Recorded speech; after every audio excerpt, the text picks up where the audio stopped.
What's going on, my friends, peeps? I'm feeling rather slothish today. We hope that you are having a wonderful, wonderful Tuesday. And we also hope that you had a great Christmas season, if that is your forte. In the meantime, we have some pretty cool things planned for today, hopefully anyways. I do believe that we're going to be talking to a Mr. Taylor Crawford and reviewing some of his testing sessions against Dash.io. Why, you may be asking? Well, I was under the assumption that the matchup was favored for Azalea, but not drastically so. So we wanted to look into it some and found out some interesting results. So without further ado, let me see if we can hop onto a channel with Mr. Crawford and we'll try to discuss some videos. And then afterwards, depending on what time it is, we'll probably jump into some games ourselves, look over some lines and figure out how to be the very best, like no one ever was. Hello. Hi, Taylor. Hello. How are you? Doing well.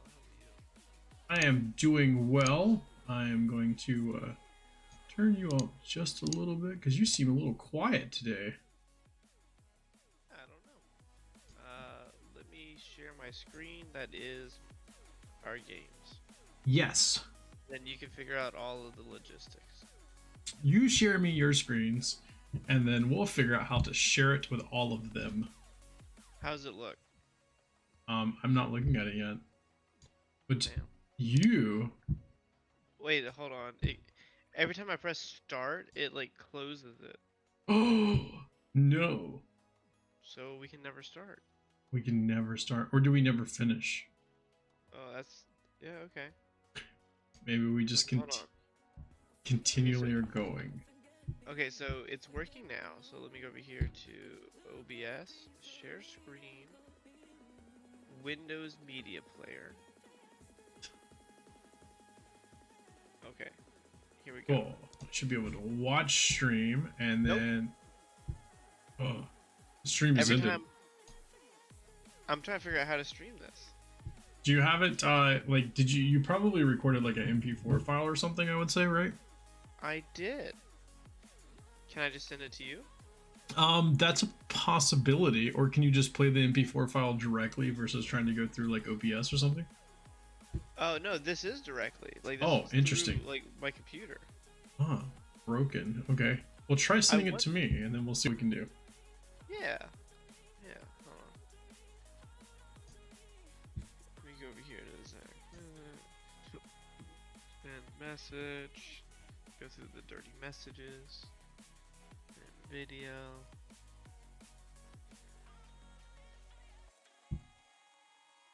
File is too powerful. Oh my god, you have too powerful of a file. That's exactly what it says verbatim. Verbatim. So what I can do is I can stream it, but I'm not able to pause it. So this is gonna be a weird one, but I kind of like this. I like a challenge. Okay. Okay. So I can fast forward to the video. Oh, it just automatically cancels itself. No. All right, I have another idea. I love ideas. You love ideas? What if we use modern technology and we get you to upload it to like Dropbox or a Google Drive? Sure. Google Drive. Okay. Yes. It should be able to hold your powerful files. Yeah. I thought it was a weird verbiage from Discord. Okay. But yeah, but I mean that's like the peanut butter jelly slap thing, right? Like you're giving them constructive criticism, but you're being nice about it at the same time, so they don't really feel like it hurt as bad. I've never heard that analogy before. Wait, I feel like we've talked about this on the stream, where like, you know, you butter them up with a piece of bread, and then you give them the meat of the sandwich, which is the peanut butter, and then you follow it up with a little bit something sweet, which is the jelly, and then you come back around with another piece of bread and tell them how great they're doing. What the? What? Like, for example, if I wanted to be like, Taylor, you're bad at Flesh and Blood. I wouldn't just come out and say that. I'd be like, you know, Taylor, I think it's really cool that you've been playing a lot of Flesh and Blood lately. And then I'd be like, but I think there's some critical things that you should work on, such as A, B, and C. However, you're really good at D. And at the end of the day, you're a great person. Okay, I am downloading it to my Google Drive. Being very confused by this. The analogy, or are you being very confused about the Google Drive? Yes. Both. Okay, that's understandable. Well, once you get the Google Drive, you can send me a link, and I should be able to access everything in your computer from that point forward. Right. I did not know that there was a documentation. I didn't know this existed. What the heck? Do you know that there's a 20-page document of every single PTI winner? I did not know this. That's really interesting. It has every single PTI. So like if you have one PTI, you're on this list. If you have two, you're on like, and it has like where you got them. Another interesting tidbit of information. I don't have to know that that list exists to know that I'm also not on that list. You're right. Yes. Charles Dunn has 4 PTIs. Patel has 5. Man. Brody Spurlock has 18. 18 PTIs? He travels a lot, man. Yeah, I travel a lot, but I just don't win. So he travels a lot and wins. That's the difference. Yeah. How do you even get 18 PTIs? That's ridiculous. Well, I can name every single event he's done. Yeah, but you also have to win it. Winning's the easy part. Yeah, it's just people who win. You just have to get me to the location of the event. Yeah, because you have this phobia of driving. I hate driving, bro. I know. I've come to realize this. Okay, it's uploading. Less than a minute left. Okay, and then I'm trying to think. Do I have your? Okay, it is. The video is still processing. I don't know what the hell that even means, but it's on here. So let me go to my drive. Is this it? This is just another video? What was the video of? Whoa. That's not what I expected. How do I send this to you? Dude, this is so cool. I didn't know technology like this even worked. What? Did you really not? No, dude. It's because you code in Cobalt. That's why. Okay, send me your email address. I am sending you. Oh, I have to find Discord. Where'd it go? I am sending you my email address.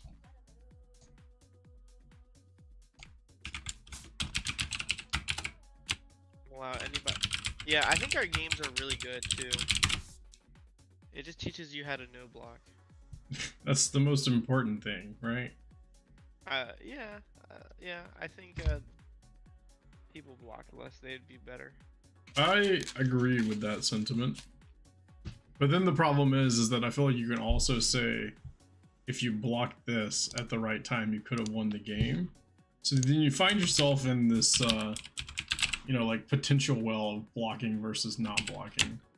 Well, then you just have to know like when to block. Yeah, that's the problem, is you got to learn when to block versus when not to block. If you can crack that code, then I think you've cracked Flesh and Blood. Shit, then I've cracked this thing. But it's like it's slightly more convoluted than that, because like it might be right to not block this time, but not right to not block next time, and it'd be the exact same parameters. Have you received the video, sir? I'm looking for an email. I haven't seen an email. Just why don't you send it as a link and then post it in Discord, and I can just follow the link. You can do that? Yeah. Is my boomer showing? Your boomer is showing. Okay, so if I go over here to connect with more. Let me see. No, what? I don't know what's happening. This is like, I'm having the time of my life. And I have the time of my life. Okay, here it is. Share. Maybe we'll get sponsored by Google now. Copy link, and And then I'm gonna put it into the stream room. Stream room chat. I'm not even in that chat. Let me find that. Oh, you're in the. I'm in there. I'm just picking. Stop.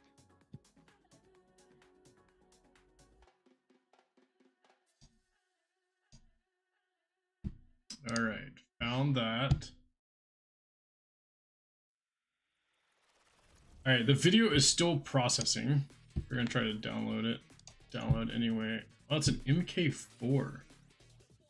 Interesting. Do you know what MK4 or V makes me think of? Not 4. I've lost them. Do you know? Are you familiar with MK Ultra? No. Ha! So while this is downloading, we can talk about MK Ultra. MK Ultra was a program, and like, yeah, see, you know. Yeah, it took me a minute. Sorry, I'm kind of slow. It's all right. I've like went down this like rabbit hole of looking at like old Google Docs. So the most interesting thing about MK Ultra is they have this like hemi-sync sound. And it's the most cathartic noise I've ever heard in my life. So typically when I'm like really bored and trying to figure out, you know, what is the meaning of life, I'll just listen to the hemi-sync, and it allegedly syncs both hemispheres of my brain together, and then I get to go ultra. Over 9,000. I need whatever you're on, bro. Tea, that's what I'm on. Oh. Alright, I love tea. I'm drinking an Emperor chai today. It makes me feel regal. Regal? Yeah. Regal. Once we get the thing going, I'll probably post like our link to the Twitch and like when the Discord them in, so we get like 2 people watching. Sounds good. Sounds good. All right, I have to do a video capture, and we can click on the media player, and there we go. We should. Oh, wait, that's not right. Oh. Hi, Talishar. There we go. Now we are up and running. Are you able to see this? Yeah, well, kinda. I'm watching the Twitch stream.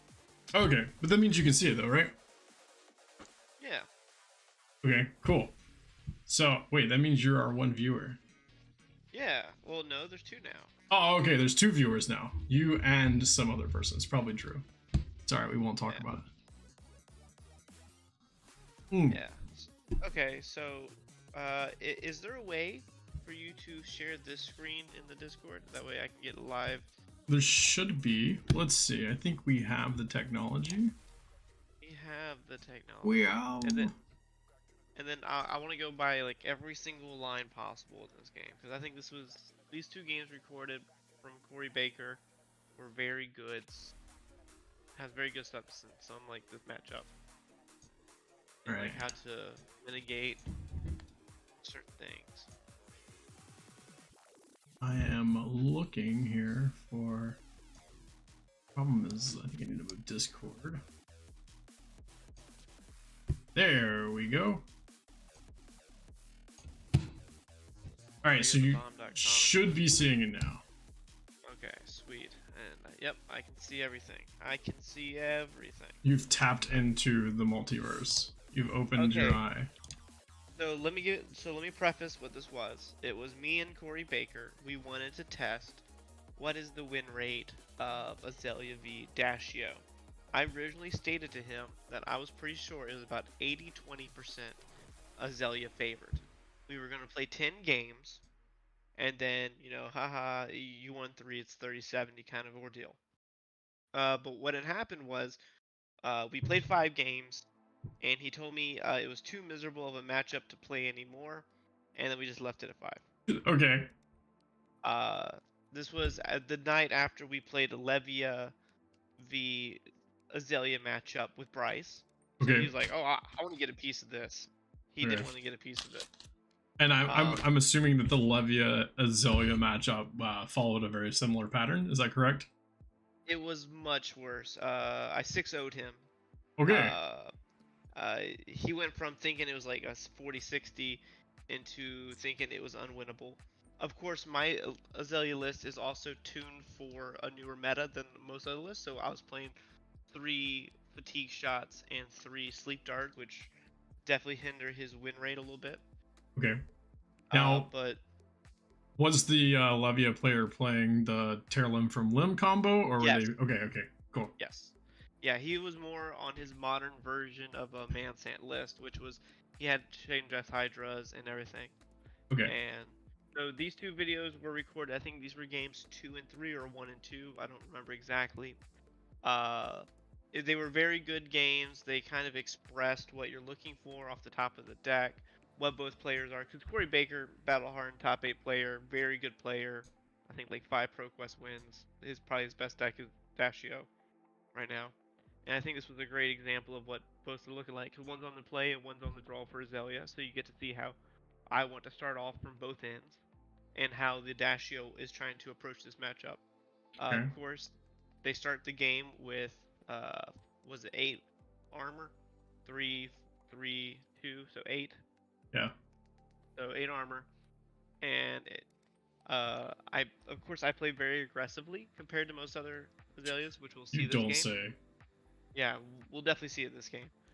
So but yeah, no, yeah. Well, one of my I was gonna say one of my questions that I have for you is you said a second ago that it's like 1 game on the play, 1 game on the draw. Do you find that with Azalea you are happier playing on the play or the draw, or are you completely indifferent? It seems to be like a mixed verdict of a bunch of people. What's up, Kevin? Yeah, no, I do think we're gonna see Taylor go full aggro here. Unga Bunga ate this.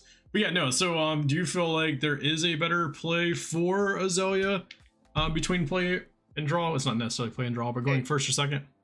So she is similar in a way as of Lexi, where I prefer going second in the majority of games. I think the win rate increases 5 to 10% going second into the majority of matches, but she has the ability to deny your opponent action and to deny the setup with a little to no loss on her side. So decks like Dashio, Vincent, Teklo Vossen, you actually do want to go first to deny their setup. Okay. Interesting. She has the ability. I do believe the way I play her on turn 0 is probably incorrect, in which I always load with Death Dealer and just blind load, and then if I miss, I'll play whatever I get out. I'll arsenal what I actually want to and pass to them. Okay. That's something that I think we'll probably see when I go first, is more than likely I'll activate Death Dealer and I'll just blind flip. Like, just like absolutely just blind flip, and then if I miss, I'll just, pass priority back to them and go to their turn. Now, with this being said, the experience that I have playing with you, you seem to be also habitually someone who doesn't believe in first turn filtering. So that kind of coincides with that mindset that if you're not going to be able to dominate something, you don't want to allow them to block and filter their. Yeah, no, so, I do not believe in attacking on turn 0, because of the pure fact that if you swing 9 and they have 1 good card and 3 bad cards, you just lose so much value and tempo. There's no point of that. If you're playing Bravo, is probably correct, but with Azalea, I will never do it unless it's dominated or unless I have a big trick up my sleeve. Okay, interesting. All right, well, let's jump into the game. So this is game 1, and you said you were going first. Is that correct? I believe I'm going second this game, which makes me unfavored. Okay, but interesting because it looks to me like this is a great hand to go first on. Yeah, well, it sucks that I didn't get to do it. No, I know. All right. Yeah. So yeah, we'll just play and then we'll pause in between turns, and if there's anything that you think is worth pausing for and talking about, we'll do that as well. I have to warn you, I play really fast when it gets my turn, so. Yeah, well, I believe that. We're going to pause a lot on my turn. Corey plays a little bit slower than me, so we're fine. So with blocking on turn 0. I assume that you prioritize, if you like only have 1 arrow in your hand, that you prioritize keeping that arrow on the off chance that you don't draw another one into the next hand, or are you just like, fuck it, YOLO? I think it's safe to assume here that I just try to keep the arrow in my hand to guarantee I shoot something. Okay. Yeah. All right, so your hand was Sleep Dart, Seek and Destroy, Lace, and Bolton Shot. Yeah. So my first thought process here is I can do 10 damage with a Lace with Frailty and guarantee an arsenal. Simple as that. Like that's all I'm thinking here. is that I can shoot 10 and have an arsenal. I don't care what the card I draw is. Yeah, hold on. Yeah, there we go. Yeah, see, exactly what I expected. Yeah, no, I think we've like got froze for a second there. But yeah, so Yeah, you play the lace into the uh, seek and destroy, and the yeah. Bolton shot shooting, and you have this remorseless here as backup. Now the question is, it wasn't exactly the situation, but some people I think would maybe opt to shoot the sleep dart. Now I know there's a couple of different situations where this may be different, but is it the fact that because sleep dart costs 1 and you're going to be losing the card that you draw, that it's a net loss? Exactly. Okay, all right, cool. Yeah. Because I want to think of it in this way, that if I'm pitching 2 cards to play the sleep dart, 1 for Death Dealer and 1 for the sleep dart, it's actually a net 6 value loss. Okay, yeah, While this, yeah, this bolt shot's only a 1 card loss for the pitch of the Death Dealer. cool. All right, that's what we thought. I am waiting on this to go. It's being Well, sir, just make it work faster. You're the IT guy. me. I'm not an IT guy. What in the heck? Ah! Well, I minimized it to look, and then it's like froze. All right, I've never let's seen it. try closing this and I'm opening it having back so up much real fun. quick. No. Ah, that's okay. No, I support you. what did I do with it?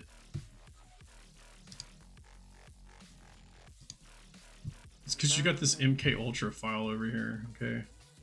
Yes, you're right. I was doing some mind slaving. Yeah.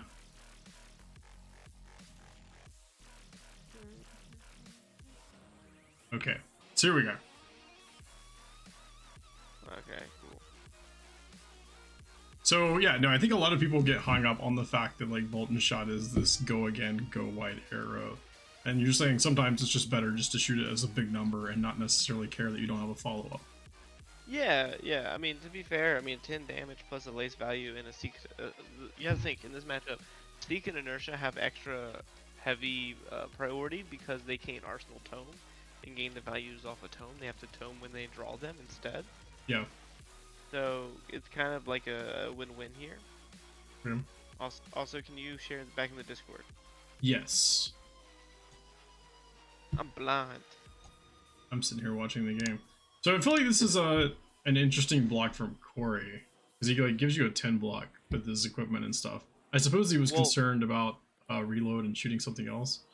Well, yeah, but what that also tells me is that he had items. Because you have to think, he has an item and probably a tome.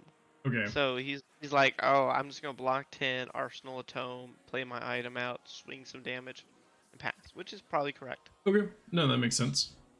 Yeah. And then you have like a very interesting hand here. I was really hoping that he warmongered me. Yes. I don't know. It was a pretty poop hand. I think the line I take is really weird. Okay, so you see a Bolton shot on top, which doesn't really help us here, in my opinion. I'm pretty sure my line here is like super weird.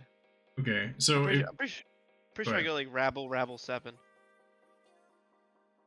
Rabble 7. Oh, maybe it's E-Strike for 5, Remorseless for 5. I don't know. Those both seem very like my lines. I need an arsenal. So like no, I'm looking at this hand and I'm trying to figure out how can I play this hand while keeping an arsenal. Like that's my number 1 priority. I mean, there's like a chance here that I actually like pitch for a Remorseless, snap it, rabble, then E-Strike draw a card.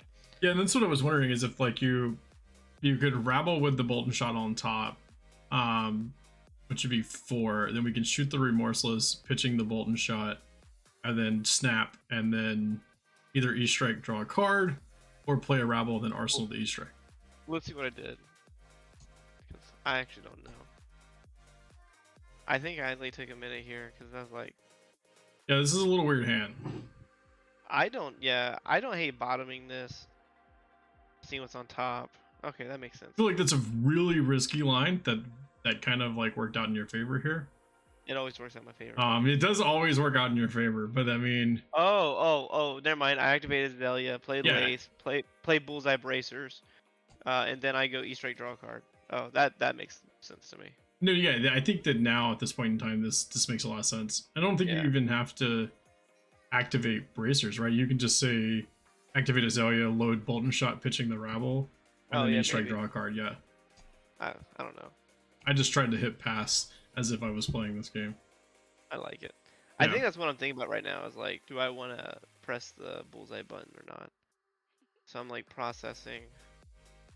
Corey's probably asking some questions.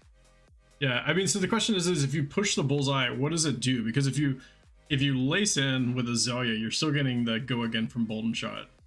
You silly goose! It does 1 damage. Have you never read Yeah, the but is it card? worth the 1 damage to? I mean, I feel like, Oh, interesting. damn, I did actually. Told you. So like, yeah. So hold on a second. Let's think about this. How is that the? Is it not better to pitch the Rabble to Death Dealer because you're just gonna replace the card?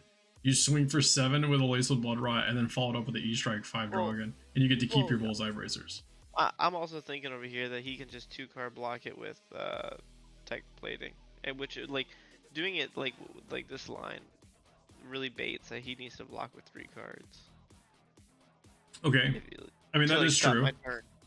So he's like, oh, but I mean, of course he just no blocks me, which is Yeah. cool, which is fine, and then we'll just draw a card. Yeah, I mean that was still a great turn. No, yeah, I think that's a perfectly fine turn. The question I guess I have is like the Bullseye I think Bracers it's there. funny that you're really questioning that line. You're like, "There's no way," and then I do that exact line with bullseye bracers that just makes no sense mathematically, and you're like, "What?" No, and you do things Oh, like this all the time that I do not get. But you it's know, like hey, you it's win like matches. it's like I'm consistently take the weirdest lines. You do that. So I see this hand, and my monkey brain instantly goes, "Oh, there's gonna be a buff on top, and I'm gonna swing a massive remorseless." That's it. So I think like as soon as I draw this hand up, in my mind, I'm like, "Yeah, I'm no blocking this." Like, there's no chance that I block this. Okay. Yeah, I mean, I so will I will get double max V here and just lose the game before I block. I mean, no, I will agree with that, but you do have to play around things like Pulse Wave. No. I mean, no, Pulse Wave really doesn't affect us that much because we can just give them like a pre-med. Yeah, there's no. I have full monkey brain here, buddy. Boom. You see possibility of big arrow, so you're like, yeah, let's give it to him. Yeah, yeah. That's how you win games. I just like, in paper, I would just sit down my hand in front of my opponent and just tell him good luck. I feel like that's the intimidation factor that wins you games. I wish. You, I wish. That's you my have a only game. handful of all buffs, and you're like, good luck. I mean, there will be a hand in this thing where I'm just like 4 buffs and like a buff in arsenal. I'm like no blocks. Like, yeah, Corey takes a little bit longer than me. Yeah, no, I'm like afraid to go to like 2-speed because See, what did I say? We predicted his exact hand from you last turn. you did. I mean, of course, I was also there for this game, so I know what happened. I was gonna so. say, I mean, it's not as remarkable because you did play this game live. Let's go like 1.5 speed. Yeah, we get 1.5 speed through his parts.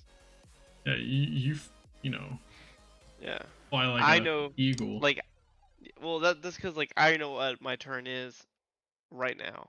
Your turn's pretty easy here. You say no blocks, and then you go face. Yeah. Here's the pulse wave. I feel like at this point I'm like winning this game and it's like over. Like that's what I feel like. Like even with this pulse wave. He was trying to pulse wave all 4, I think, but he just never got the chance to. I mean, even if you pulse waved all 4, it's still not like the end of the day because you do have this wonderful blue bolt and shot in arsenal.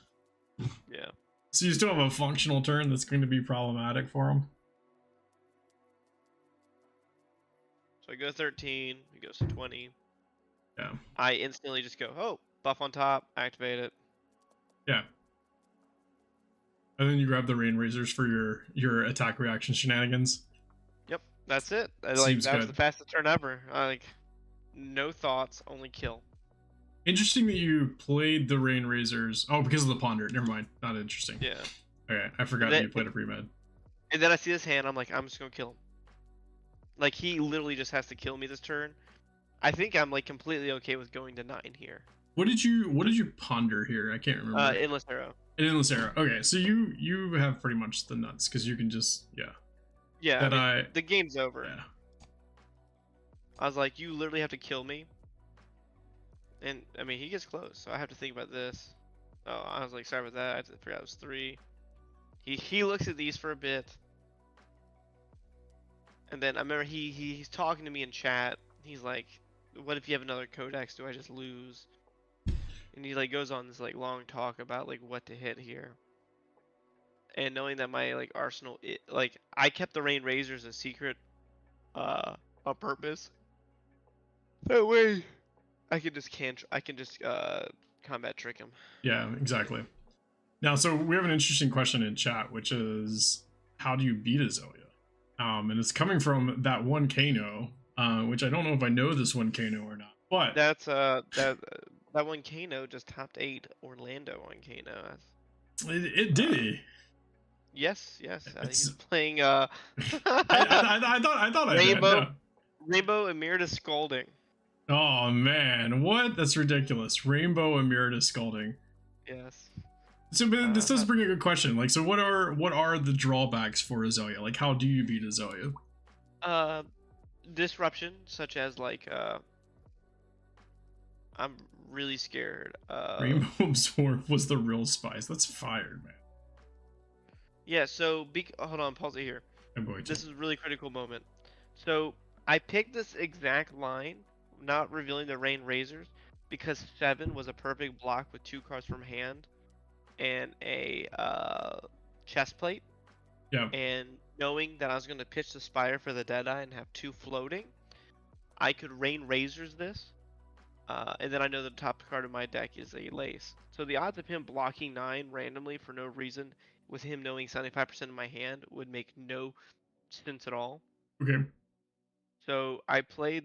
That's why I revealed that card to the Harpoons. Like that's a really critical moment of the game, because if I revealed Rain Razors instead of Codex, I think I lose the game.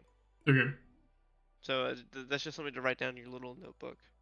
Interesting. Just so you can keep the combat trickery in your backhand. Yeah, because like he's not gonna block with 3 cards and just be like, oh, I bet he's got Rain Razors, because that's just an incorrect play mathematically. Yeah. Well, it puts him at a detriment for something that that he doesn't see as possible. So. Yeah. So. I think he actually played it though, as my last card was a Codex, is what he told me afterwards. Okay. Like the play line was very Codexy. Yeah. So you're gonna snaps it, then rain it, and then he just dies. Okay, that's understandable. yeah, because he says he was playing as though it was a Codex, so he wanted to keep 2 cards in hand. That way, when I come in, he could block with 2 cards and not die. Okay. Which made sense. No, that does make a lot of sense. So. Yeah, but he just loses to the rain. I believe I go first this game, and more than likely we will see me do my silly little dominate. Your turn 0. If it's not dominated, I'm not swinging. Yeah, and then I'll just pass. So yeah, going back to this question, you said disruption before we go into this game. And so like I know for me personally, Bravo is like a pretty bad matchup. Is Censor a good card? Are you saying like specifically for Azalea or just in general? Oh, he's making a reference. We played we played at Battle Hardened Atlanta's PTI event, and they censored me, and then I activated Lexi, and they hit the one card that I like put in my arsenal, and we were just laughing and having a good old time. It seems like that seems like a good thing. And then I beat the shit out of him. But I mean, I do think it's interesting though. I think that Bravo is kind of a bad matchup. I do think that I feel like the Kano matchup is a pure race where Azalea has 0 agency in the game and just hopes that they kill you before Kano can kill you. Yeah. You are probably more favored than other aggro matches because you are able to dominate with like inertia and seek and destroys, which can stall the combos up a little bit, and You also have a natural AB2, so it does help a little bit. I would assume that most Kanos would much rather play against a Phi or a Bravo than a Azalea, but it's still one of those matches where like if either of them hit the nuts, the game's gonna be a really short game. No, yeah, that's it. I mean, they brought up as well, like the inertias. Like, I do think that's a pivotal thing in that matchup. And I guess I mean, like, agency of, like, you don't really have many responding windows to Kano. Like, you can kind of disrupt them a little bit to prevent them from getting their combo, but, like, once they play, like, Epot and they go with their, what, it's not Aether Spindle, but what's the one that lets them scry? Like, because you only run an AB2. Fiddle. So, but yeah. All right, so Yeah, we'll go into this game and look. You said this is you going first. It is Aether Spindle, Yeah. is it? Yeah, it is. This hand's really good because I get to have a read, which means that my flip probably won't be blind. Or All if right. it is, it helps the odds. So knowing you're gonna read, put it on bottom. God bless you. You playing at 2.0 speed is just the most ridiculous thing I've ever seen. But So I get to start off with a 10 dominate.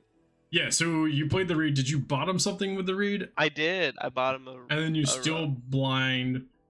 Yep. Went with it, and yeah, there you are. Now, Yep. in the event that you like blinded into a buff, would you have played the? Yeah, he cheats all the time. I've seen him. do. It's the most ridiculous thing. He bottoms 3 and then blindly flips into a red in the ledger for a pro quest. It's absolutely ridiculous. There you go. It's okay. I would have won that fucking pro quest too if I knew what dead I did. Yeah, you're Red exactly Ledger. right. You would have won that pro quest if you could remember what that card did. But Yeah. if you would have, because you have a red bolt and shot in hand, so if you would have went into a buff, would you buffed bullseye bracers the red bolt and shot? No. If Okay, it's not that's where- dominated, That's where It you ain't draw for the me. line. You'll bullseye Yeah. bracers for the 1 extra on the other game, yeah. but you're not gonna bullseye bracers turn 0. Okay. No. I have bullseye bracers on turn 0. I do want to say, Okay. but it takes a very specific hand and the stars to align. Very specific. Yeah. So here I just go. So he starts at 29. I think if I remember correctly, this game is already over. Yeah, this Uh, is a pretty big deficit, and I'm intrigued as to why. Like, Yeah, this matchup was pretty Yeah. bad. This was like what I imagine like an average Azalea Dashio game looks like is this game. so our Kano viewer here is asking, is it an issue to see that many Bolton shots on turn 0? And so like, No. So like Levi Route, which is who I learned a lot off of, is really high on Bolton shots. I am too for the most part, but I don't lean on them like he does. So the way he plays is he actually utilizes them a lot better than I do. But for me, an arrow is an arrow is an arrow. Bolton shot can just be an extender sometimes. Like that's it. I don't see a real big difference between infecting shot, sleep dart, hamstring, or anything like that. If I have the arrow, with how my math breaks out, I play 23 main board. Of course, Ren Ledger's the best. I mean, that's like that one's different than all the others. But all the other ones, I'm just kind of like playing to have an arrow, a buff, and a pitch card. I don't actually even think about what the pitch cards are when the buff cards are whenever I'm playing them until they hit. I'm not like I won't specifically go out of my way and be like, oh, infecting's really good right here. It's just nimblism, arrow, and that's all I think about. yeah, I'm no, not. Yeah, I it's- am never thinking about. Yeah, this is a seek and destroy, rend the ledger, laced with blood rot. I'm never thinking that. It's more like there's one special buff that's different than the rest, which is premeditate because it has special rules that come with it. Because other buffs you want to play like post rebel pre-med's a little bit different for those kind of reasons. But majority of the time, all buffs are buffs until they are hit, and then you apply the effects. Same with arrows. So generically, I think all arrows are the same. There's 0 and 1 cost, but there's special cases for all of them, of course. Like remorseless is better in Defy. Premeditate, plays before the other buffs, blah blah blah. But that's just the way I view the deck. yeah. No, and I think one of the things that he did mention there is that you've seen 5 of them so far, which just seem a little outlandish. But I do think one of the things that I like to take a second to talk about here is that I feel like golden shots can kind of be a trap for both players, honestly, now that I think about it. But one is I feel like a lot of newer Azalea players, including myself for a long period of time, feel like they have to like arsenal golden shots so they can have like double arrows the next turn. And although it is beneficial for some players or some heroes, typically when you do that, you're not getting the golden shot proc because you're still going to activate Death Dealer.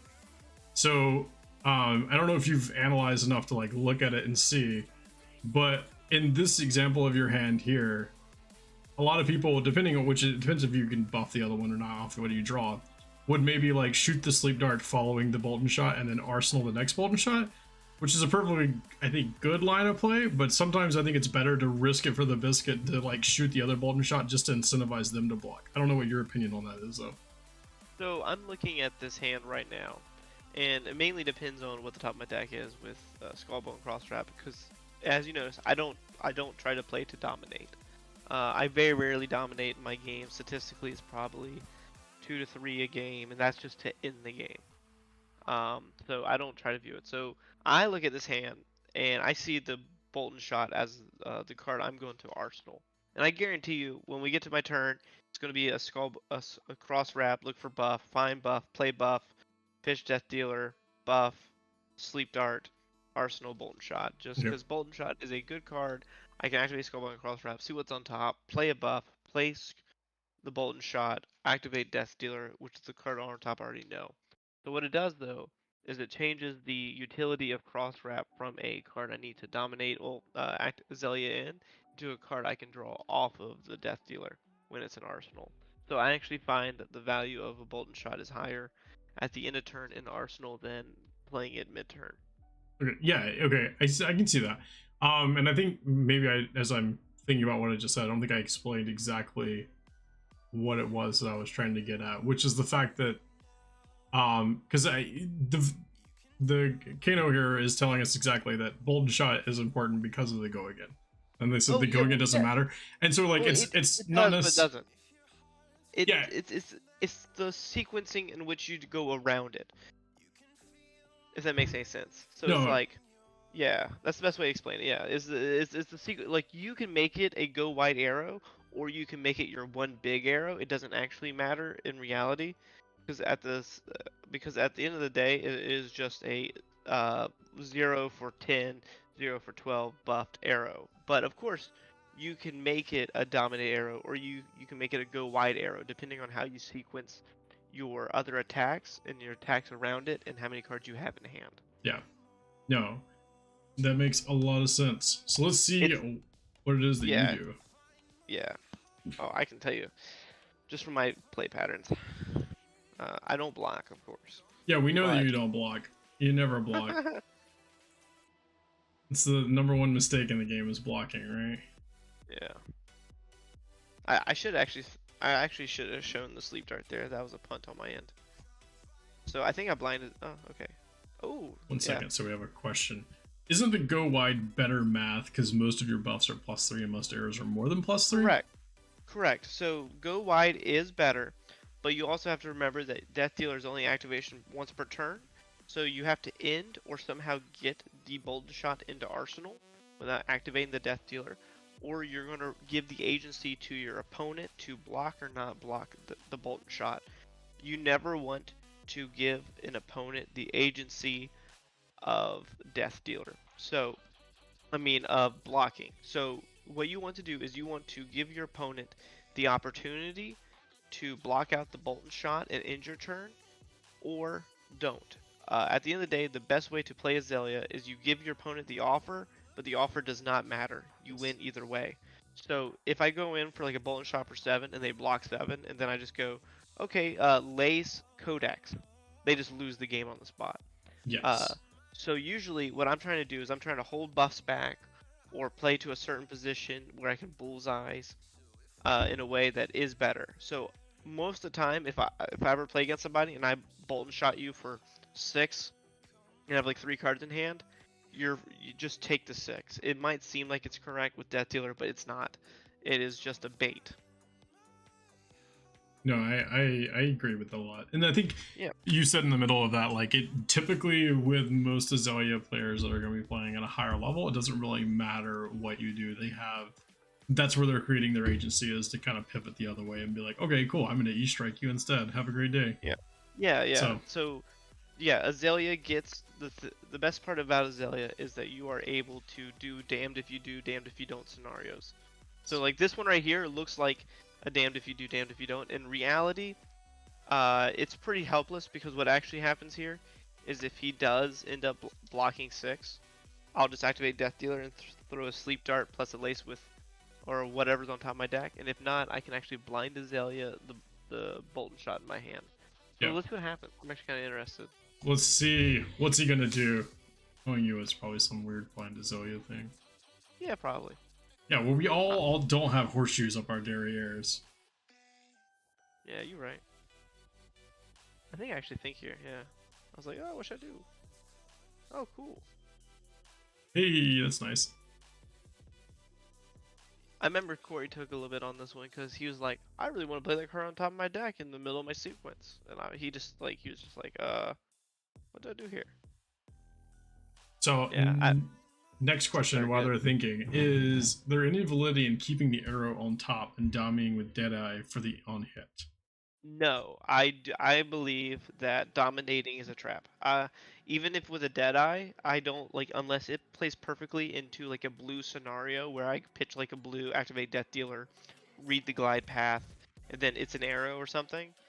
But because of that, I don't ever lose Death Dealer value. I Yeah, want to be activating Death Dealer 100% of my turns. There are very rare scenarios where it's like mathematically correct to not do it, and those are the times that you're usually trying to kill or actually get the disruption hit going. So like a Red Ledger's on top, I'm gonna lose Death Dealer value, but I'm gonna get the Death Dealer. I'm gonna get the Riddle value, which is worth way more than 3 yeah. into like buy and stuff. I think also the But issue with this particular hand is it would have cost you 2 cards in yeah, order to do that, which I don't exactly. think would have been worthwhile. Now, I think it may have been questionably something that could have been better had you had a blue in hand to play the Deadeye, give it um, play the Deadeye, give it a aim counter, and then go from there. But the fact that you're going to have to be pitching another card to do that, I think would have been detrimental. Yeah, and like I said earlier, my favorite arsenals are Bolton shots. So to Yep. me, this turn was a great success. I did 14 value with 2 on hits. Well, actually 3 on hits because you have Frailty, Lace with Blood Rot, and Sleep Dart, and get to Arsenal Bolton shot. So theoretically, this turn was like a 21 value turn in my mind. Okay. Like I think this turn is like just a generically strong turn. Interesting. Okay. Yeah. Oh, he's in the tank thinking. Yes, he'll be thinking for the next minute or two. All right, let's see if we can speed up his thinking process without blowing through Taylor's turn.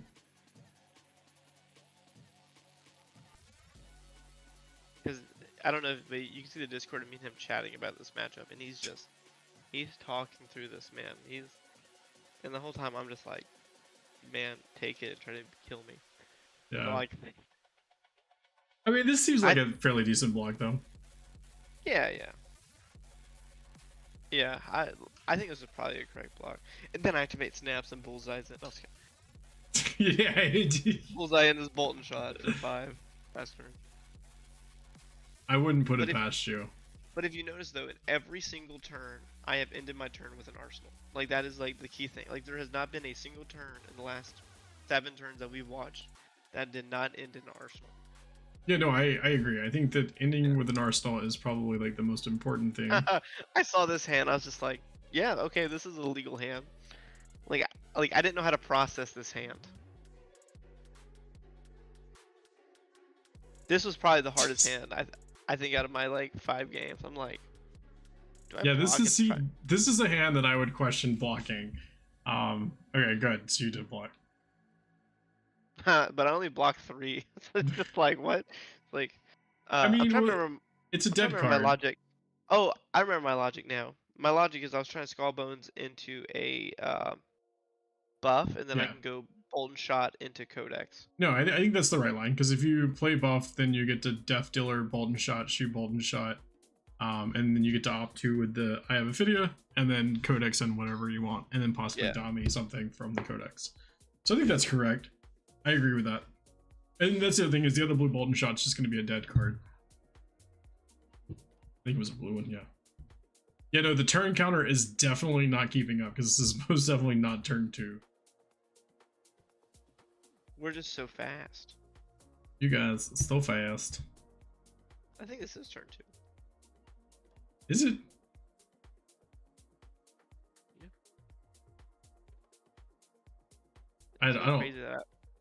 No. Crazy that I win this game.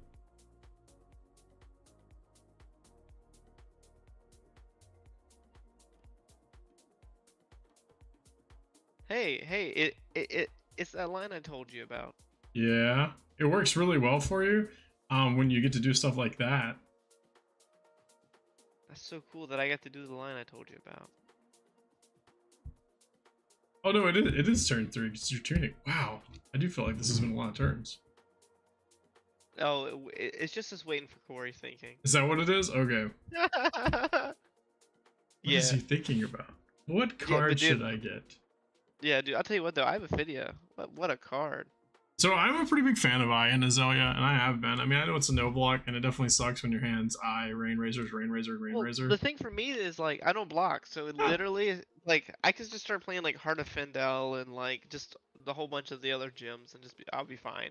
You're right. You are correct. No, yeah, it definitely must be Brody. The best thing that I ever heard about Brody, I think it was Roger Bodie made the joke that he was going to start nicknaming him Fish. And Michael Hamilton was like, why are you going to nickname him Fish? He's like, because he's always in the tank. Yeah. Yeah, like me and like what the most enjoyable games I played are against like Lucas Oswald and Peter, which are Okay. like me and Lucas's game was a Lexi Icelander game that lasted about 7 minutes. Dang. We like code like we both know the matchup and everything. Yeah. We both know the priorities. We like that dude plays as fast as I do. That's ridiculous. And And blocks. Peter. Yeah, Peter did. Kano Peter? Yeah, we played in the 20K. Yes, no, it is Kano Peter. Yeah. I've heard that guy's pretty good. Me and him both have a shared love of funny enough, of Tekla-Vossen. No, yeah, his last name is Budashet. I think it's I don't know how to say it. Badinsky or something like that, right? I don't know either. Yeah. I don't know. It says it perfectly. Oh yeah, this one was kind of scary. I thought this was a really well played from. I thought this was really well played from Corey. What's your arsenal? Bolton. Okay. Dude, I thought this was like pro level play from Corey actually. Well, I mean he is a pro, so. Do you know he's the top 100 player in the United States right now? I mean, sorry, top 100 player in the world? I did not. Yeah, I found that one out the other day. I didn't know that either. So, palsy here, because the cards I kept are really critical. Ta-da, that's why. Yeah, that's completely understandable. Yeah, I was like... Also incentivizes, oh, we're supposed to guess that one Kano's rank. At least 15th. At least 15th? Is that what you're going with? Yeah, in like the state of Alabama or something. In the state of Alabama, he's at least 15th. But no, so did you feel more, all right, not more safer, well, that's not the right word. Did you feel safer blocking with the cross wrap knowing that you had to read the glide path in hand? Yeah. Okay. Yeah, that's the only reason I did that. Because, like, we're in the situation in this game where I'm going to kill him, or at least, like, put him down to 2 or 3 cards, and then I can play off of the Bullseye Bracer turn, off of the 2 card, like, 8 with, like, a Lace Bolton, which is going to be a 3 card hand from him. So, it's crazy. If you look at this game is going to be a 7 more, I mean, this game is going to be 7 more minutes long. 875th in the world. It's still probably, I mean, in the US, it's still probably higher than me. Yeah. I think I've played this one sleep dart at least 15 times. You have played this one sleep dart a lot. And I think it's also important to note that we haven't still seen a red in the ledger. And we're winning. Yes. Just imagine playing one red ledger. Like, oh. I think I actually make that joke. I think if you actually turn up the volume, at one point I actually tell Corey I think I sideboard these out for the sleep dart. I think that's what I told him. And he's laughing. Of course you did, right? No one Yeah. needs red in the ledger. Alright, so while Corey's in the tank, what do you think about Judge, Jury, and Executioner? Okay. Unpopular opinion. I think the card is actually not good in Death Dealer. I still think it is still probably playable because I think it actually is better because it's legendary. Because I'm gonna knock it, but the majority of the time I'm gonna. I don't think the card is good. Yeah, no, I think it's good for Great Bow. I think Yes. it's definitely playable in Death Dealer.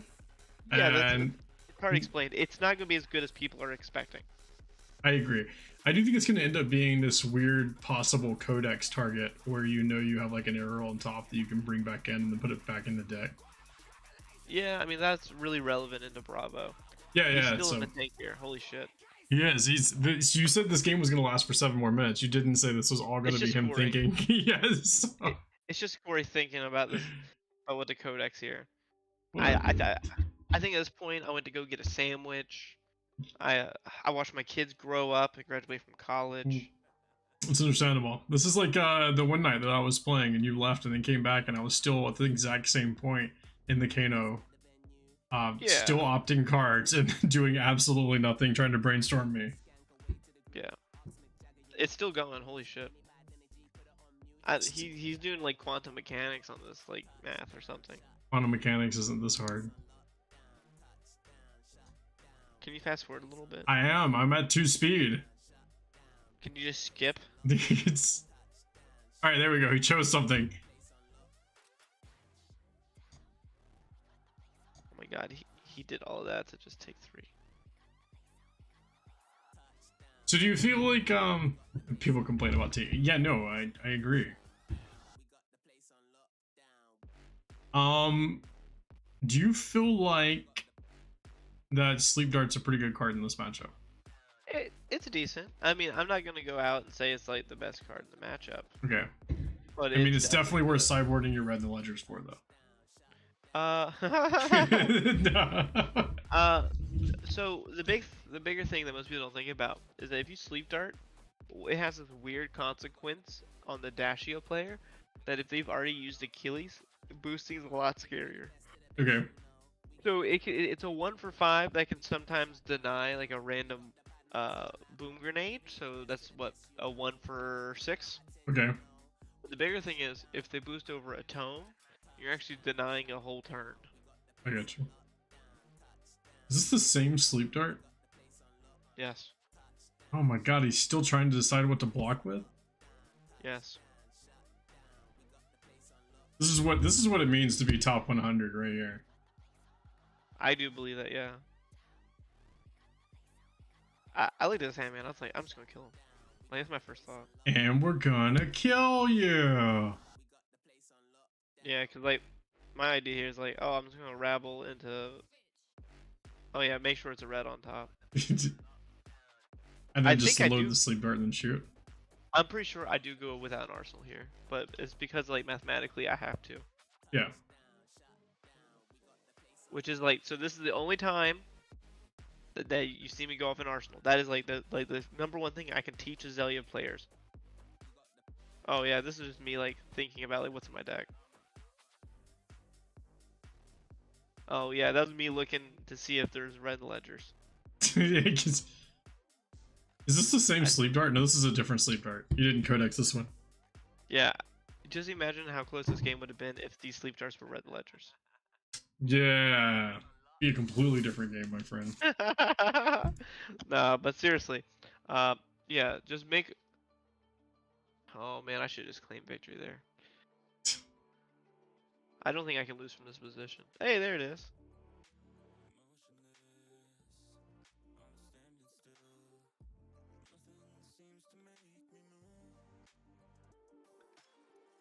Man, you're getting called out. Taylor, 1v1 me right now. Oh my gosh. This again? This again. He's coming at you. He's just like... This is a running joke that I always enjoy. Yeah. A running joke. Alright. By the way, Zach, look at that value. What value are we looking at? The 15.6? 15.6 with no red ledgers. Yeah, that's because you don't block. Yeah, you're right. Well, I mean, blocking. No, no, no, no. So that's not the way you should be looking at that value. The value should be if you're blocking with your cards optimally, like I did in that game.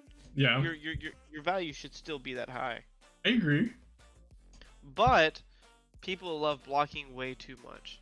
I also agree with that. I think people do enjoy blocking way too much. I think blocking's a trap, just like any blocking ever. Just like it's a trap. I'm getting to that point in like my like fab career where like whenever I watch a player just no block, like a spinal or something, I'm like, oh yeah, that's probably right. No, there's no way. There's no way. It's probably right. Oh, play the Levia. Play the Levia. All right, let's play the Levia. Hey, I like your name. Oh, what It's the heck? it's your name. I know. I got disconnected. Oh, you gotta hurry up and sign back in. Oh, It's not there. No, we can play this request undo. sure, let's do it. It's just gonna be Kano, and then we'll take it back out. Oh, thank God. Dang, we I got didn't trolled. play against him anyway. All right, You let's have see to if we do can that find thing, you. like, you have to do the thing where you like put on, be like, I'm streaming, and then like people will join. Come play with me. Ah, I hate this. I'm actually really excited to play this. This is like so far been like statistically one of my worst matches for some reason. I think I'm like 8-4 or something. It's easy. You just don't block. Damn, that's a Chad. Okay, hold on. Let's talk about lines here. Okay. First reaction is I really want to give up Bolton Shot. Yeah, Okay, so let's give up Bolton Shot I agree with that. because his next card's a yellow or a blue. Oh, he got us. He baited us.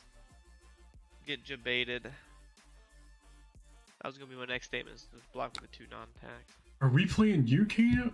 Man. Is this guy? Wait, what? What just happened? What? Man, I love Flesh and Blood. Oh, I'm so confused. Surging strike for 5. What's going on?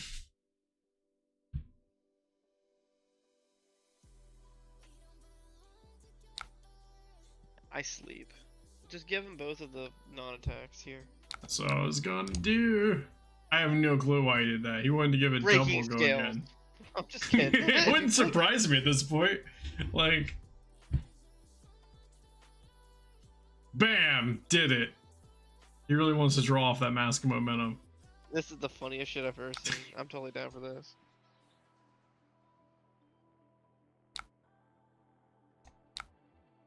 Got him. I love Flesh and Blood. I love it so much. All right, so I feel like this is not that good of a hand, but we're gonna load with this lace with inertia. Yep. And then now this hand got a little bit better. Yeah, read first. Keep that on top. Play that. Yes. And then just go out with it without an arsenal. Because then this way you're threatening all 4 cards from hand, the mask or 3. Yep. And you also get to have an arsenal. So more than likely, mathematically, usually what they should be doing here is either blocking with all 4 cards, or blocking with 2 cards and throwing the key strike first. It's okay. We'll draw a card off the pre-med, then we'll have an arsenal. Mm-hmm. See? And we're getting that 1 damage over. It's crazy to say this, but I think it like mathematically might be correct to like even give mask momentum here. Just turn 1, no armor left. Yeah. Well, whenever they did like their last turn, the game's pretty rough already. Okay. All right, let's cross wrap. And interesting. I bottom that and just and then play the Deadeye pitching the knock. Then E strike for 5 with go again. Then play the codex, right? Yeah. Another remorseless.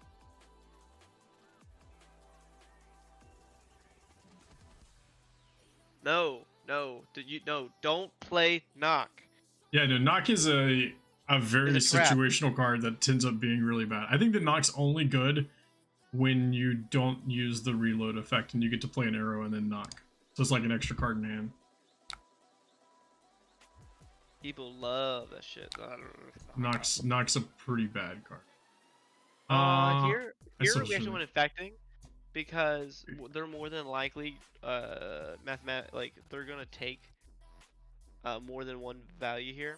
So it's like it's correct to just swing for 2 because like they're it's hard to explain this one. Math. No, I don't think there's that much explaining to it at all. 10. Like they're gonna go down to 2 cards. So they're only Yeah. gonna be playing like possibly 2 cards from hand. So they're gonna get 2 points Yeah. of value, which is the same as the blood rot box. Yeah. So But this is 100% guaranteed. exactly.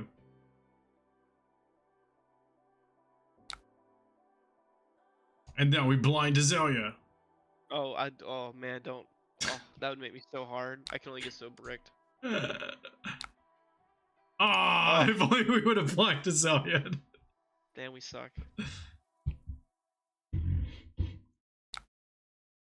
Surging. I barely even knew her. Let's think here. I don't think we block here. We don't block here because there's no point. If they don't have whelming, they're gonna discard from hand to go get whelming. Is my assumption. They have 100 wins in Arsenal too, so we can Yeah. prevent everything here. There's the whelming. I would block with Lace with Frailty and Bolton Shot here. Because we're just going to double Red and Ledger them. We're going to snaps Red Ledger. What's better than 1 red in the ledger? 2 red in the ledgers. Yep. I agree guy with has this line. Very aggressive, but I like it. Immediately get Red and Ledger. So now, that's the greatest top card ever. Because like we're viewing this card as the card we want in Arsenal next turn. This card's fantastic in Arsenal. Yeah, but this does bring a point that like, is it worth zoning into the pre-med and then loading nothing, playing Codex? No. Okay. Just keep this on top. 10's better than 8. Yeah, True. and just red. Because like, I'm okay with busting my equipment as aggressively as possible because busting your equipment early allows you to get prime tempo, and then you could just build upon that tempo and just win the game. So, do you ever have a value assumption that you have for your pieces of equipment? No, I do not. I have never thought about like, hey, the snap's worth 3 value. I do not think that way. I think more along the lines of, does the snap give me insane value? Like it's because like mathematically I can throw 3 value, but that 3 value could be their life. You know what I'm saying? It's a little bit hard to explain. It's So we get infecting here. infecting right? here because they took Already the hit. original red. Yeah. But no, that's the way I view it. Is like, does this equipment give me good tempo? Okay. Like value wise, I don't think about equipment other than Tunic, which is just a 6-card hand. You know, I just because I feel like a lot of times we'll get hold up on like, I should save this for something later, and then you end up not being able to use it later, and you could have been like, damn, that was a prime point for me to try to pivot the game. And so I guess that's where I try to look at is like, where can I pivot and use it? I would declare no blocks here 100% of the time. I agree with this. He's only got like 2 cards in hand, so 1 card in hand. That's fine. I'll take it. He can't frailty. I mean, he can't do anything because of the frailty. So like, we can just skull bones here for value, but we pretty much just win on this turn. That's perfect. yeah. So we're gonna play this. Now, this brings an interesting question of, do you prefer to play the E-Strike and then load, or load and then play the E-Strike? E-Strike then load. Hide value. So you're gonna E-Strike giving the Rain Razors, or the Spire. Okay. Yeah, Rain, go again. That's what I figured. Yeah. Because this right here, it makes it look like it's a higher critical attack, when in reality we're actually backloaded for 11 value sleep dart. But they don't know that. They don't know that.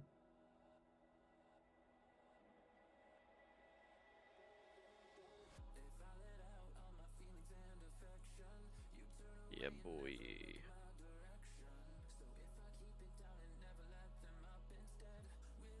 Why would we tunic? No, no, we can just pitch the spire sniping and load.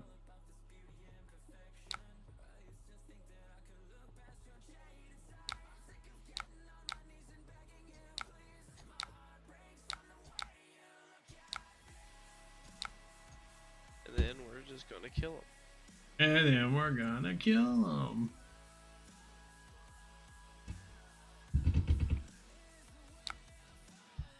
I'm not a big fan of Spire and Arsenal. I mean, it's I think it's better late game than it is, kind of mid to late game or early game. But I would rather save Tunic in my opinion. So we want the top card to be a buff. That's good. It's basically a buff. Yeah, yeah. I agree.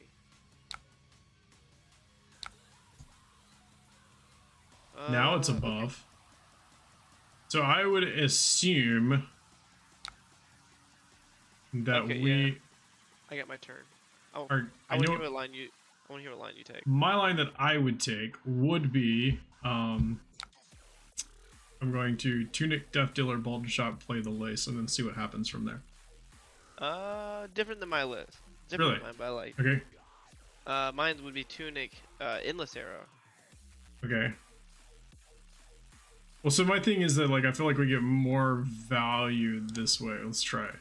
Let's see. But we actually want to force our opponent to block. Yeah, but so you're saying... Trust me. The Endless Arrow, and then we're going to play the E-Strike beforehand? Yeah, so we're going to E-Strike for 5 now. Putting the Bolton Shot under, right? Yep. Saying go again.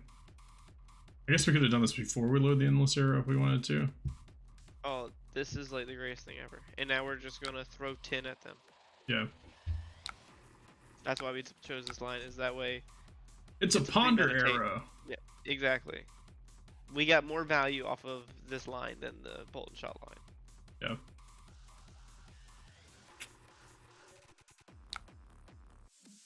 Interesting. Double sing below. Oh. If only it had go again.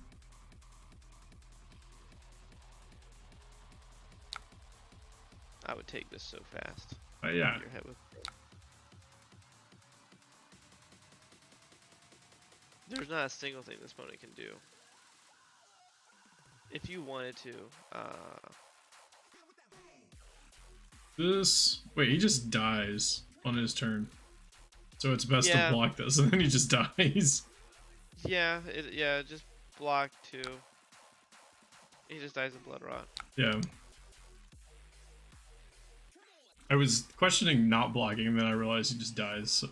He can draw blue and pay for it. Yeah, exactly. So hold on. Look at that value. Look at the value. I told you, man. You gotta trust the Endless Arrow. I give you the Endless Arrow. Was there someone waiting? You want to play a Phi?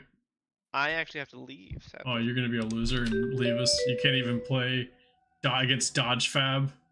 No, I cannot. But I hope you good luck, and hopefully some of the lessons help off. Yeah. I hear how it is. Also, I'll let you know who from the team is going to Cincinnati soon. Okay, sounds good. 1v1 him, Taylor. 1v1 him. Justin, no. I'm gonna go take melatonin and watch my wife play Skyrim. That's understandable. Have a wonderful night. Wearing a brawl. I'll see you, buddy. See you, sir. Coward!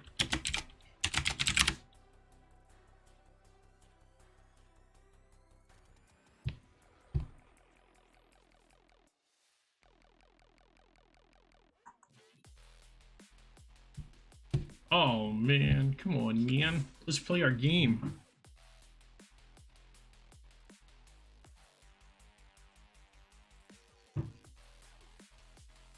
Come on, dude.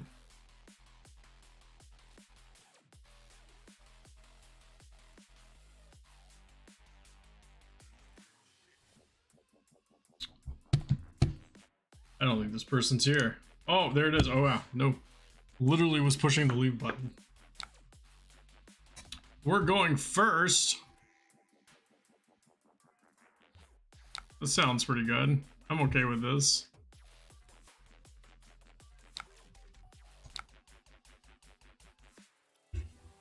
That's a bad card, but okay.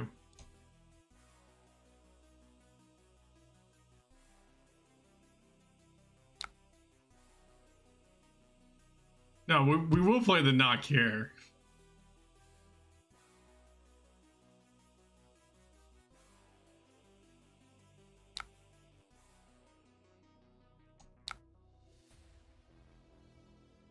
What are we waiting for? Red in the lodger.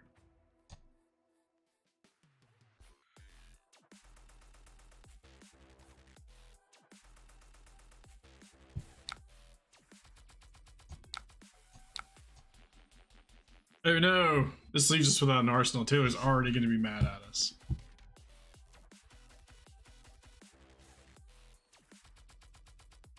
I guess we get blown out if he has a sink or any other dude. Yeah. He is going to be mad at us. I don't... Yeah. Watch this fatigue. Be playing all these sinks.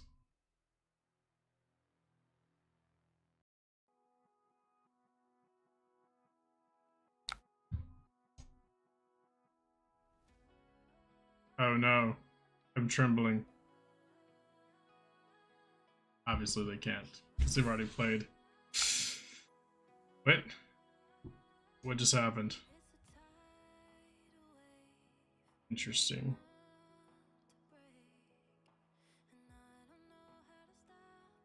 I mean, I'll take a Mask of the Pouncing Lynx if that's what you're gonna do. Damn, we are gonna get synced. Oof. Got us. That's alright, we got a shoot go from it.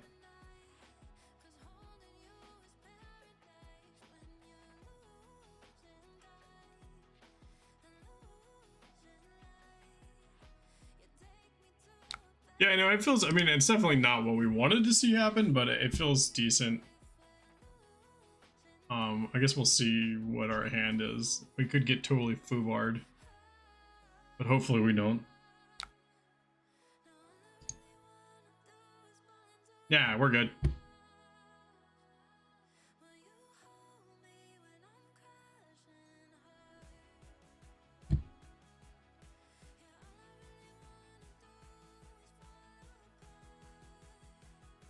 Come on, bro.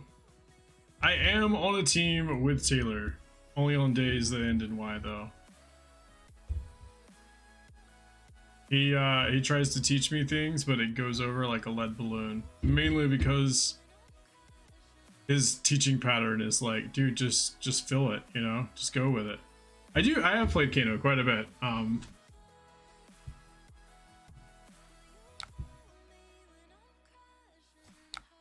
No block.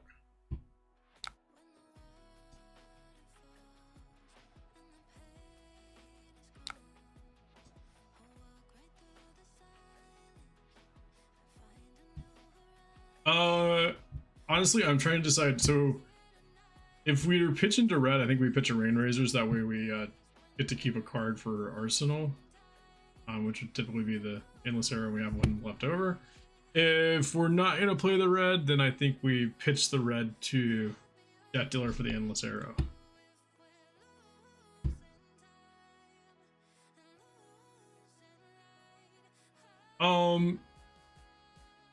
So yeah, like if in the perfect world, I'd love to keep Rain for after when he declares block.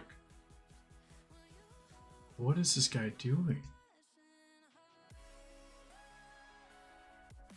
What could you possibly be contemplating to get with Mask? So like the benefit is that like Red's gonna be coming in for 8, possibly 11, and then we still get to have an Endless Arrow for what you call that thing? Arsenal.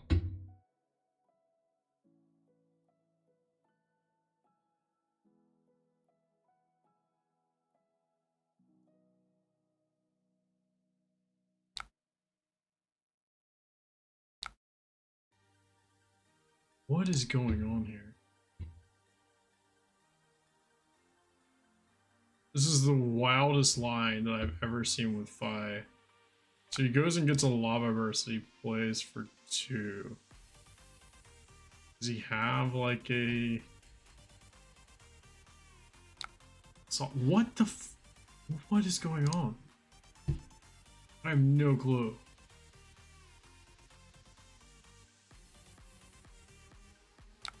Alright, my mind's blown.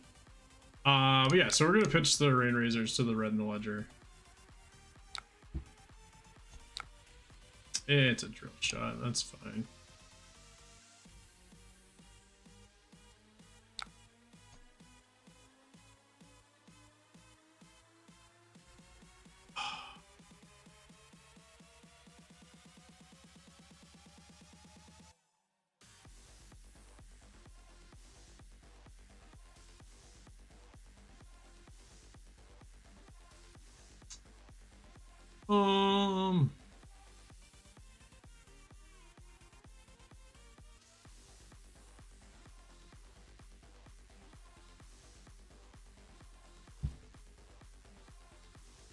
Yeah, no, we're more than likely going to be snap seeing the bullseyes and drill shot.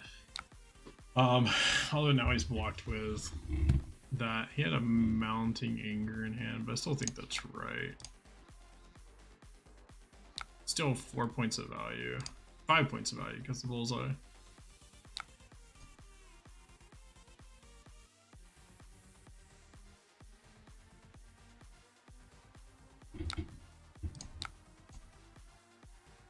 Yeah, so the reason why we wanted to pitch with the Rain Razors was to get just resource efficiency. I'd love to have kept it, but if we would have pitched the Endless Arrow, we also would have had to pitch the Drill Shot in order to shoot the red in the ledger.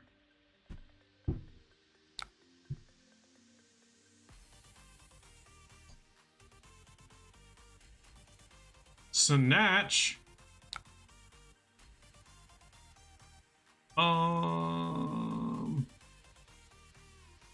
That's fine.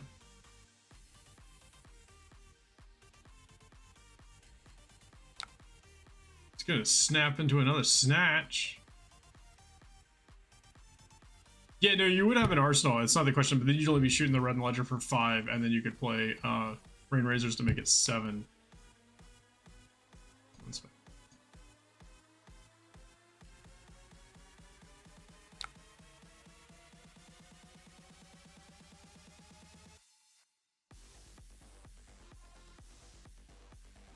So the way that we did it ended up getting red and ledger for 8, plus another 5 points of value, which wasn't that important because he had no blocks, but we feel like we're in a fairly decent place at this point in time. I have no clue what this guy's doing though. We really want to buff off the top.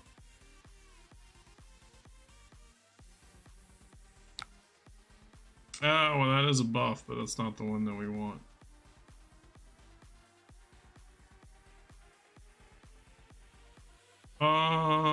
Let's put this on bottom, play a rabble, and see what's on top now.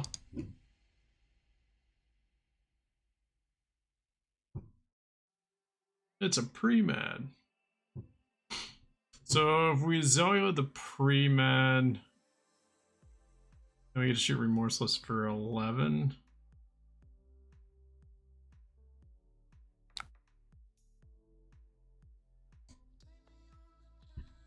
Which I think is the way we go.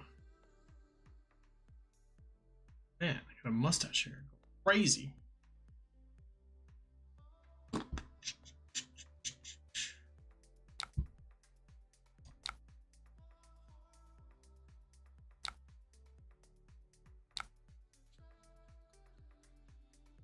So we can endless for 10.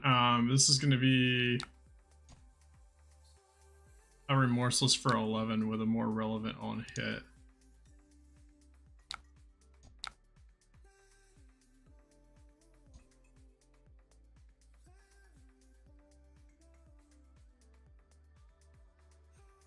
And we can go off Arsenal because if he's either going to give us his hand or we'll get a ponder effect. Oh, sorry, it's 14 because we get to play the other one.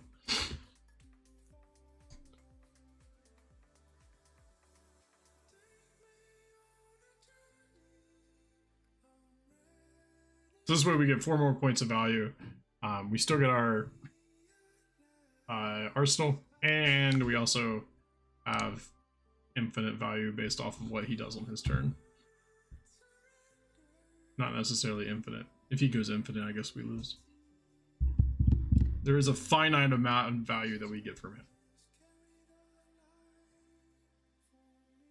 This hand is wah wah wah.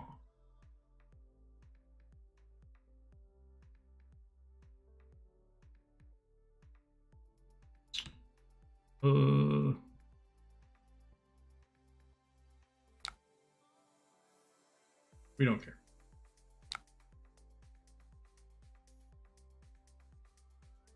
We don't care.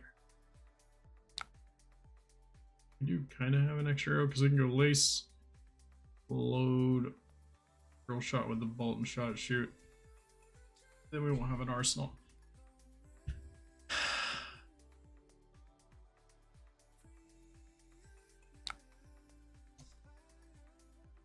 Okay.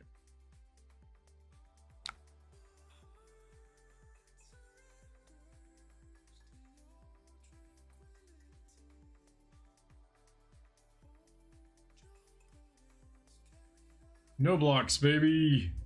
All day, every day. That's not true.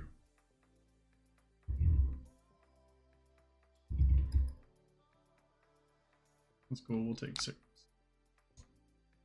Go to 10.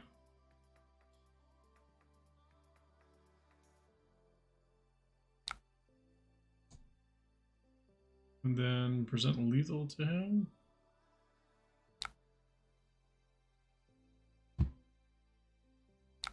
So yeah, we got like 4 additional value off of our whatchamacallit. That thingy over there. Remorseless. There we go. We'll keep this on top. Flay of Blood Rot. We're gonna pitch the bolt and shot for the hamstring shot. And we're going to probably go off so we can present lethal.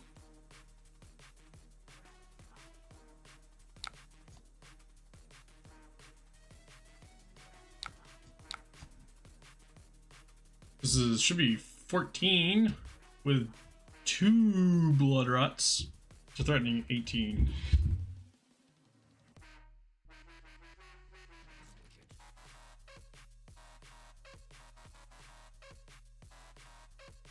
There we go. And see, like, as soon as Taylor leaves, our value goes down to 10. I guess we didn't get to hit that turn though, so. Alright, let's see if we can play 1 more game. Anyone's brave enough to play. Oh, it's a Myrrh. I don't like the mirrors.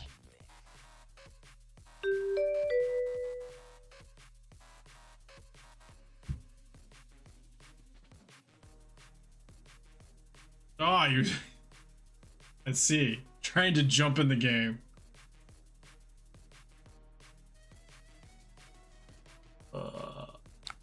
Interesting. Well, we're gonna pitch for this Remorseless. Play a Seek and Destroy into a Remorseless for 8. And then we're probably gonna snap Bullseye Bracers to Sleep Dart, depending on what he does here. Play against Kano. Ugh. I don't like playing against Kano.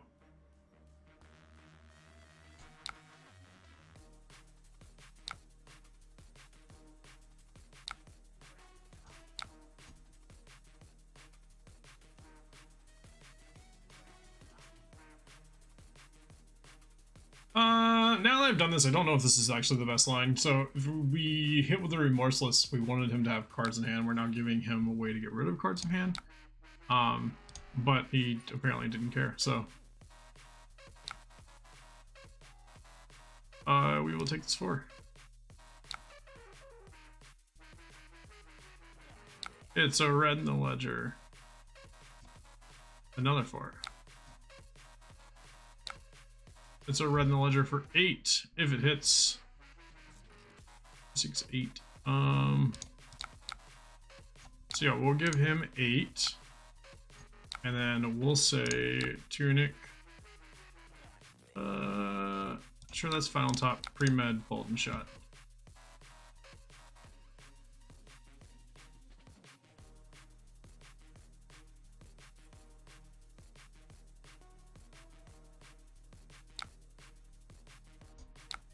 Interesting. Okay. I don't know why this guy keeps blocking with 3 and then taking the rest to let us get our own hits. This is a seek and destroy drill shot. Do we care?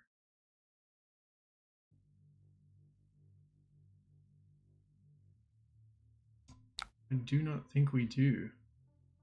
We'll just take 10 and we're going to look for a free buff.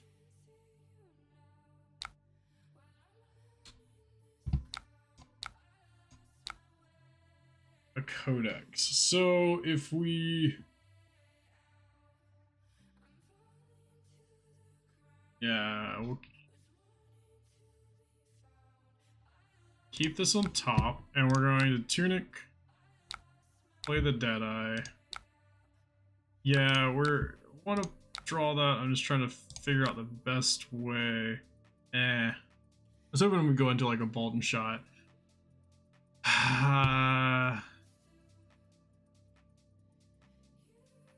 This is fine. Let's keep this on top and then shoot this sleep dart. So why did I load the sleep dart versus what exactly?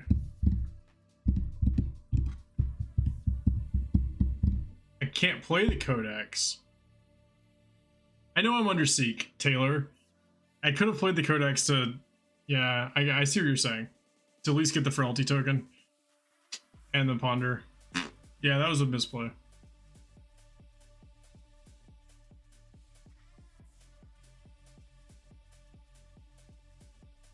Yeah, I know. I see now to play it for the ponder token. Here, look, we'll do this. Ah!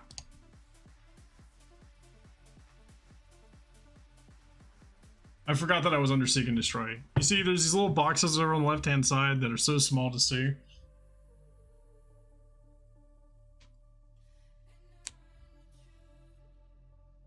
We know that you're here to critique.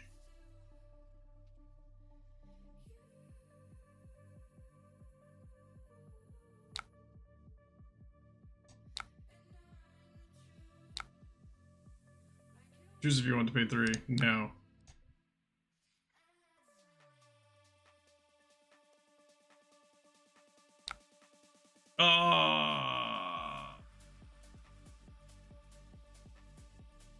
Man. I'm not blocking it.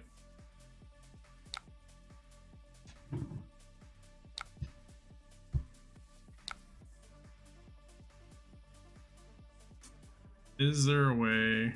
Dang, we don't have bullseyes. Playing the knock is bad here. Maybe not.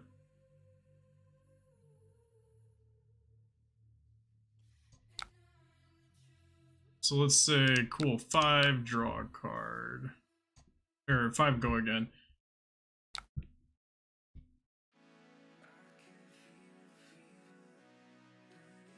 But it's only a dom for 8, and he's got perch grapplers, so he just says, cool, I'll give you... I don't know if he's playing sinks, we haven't seen one.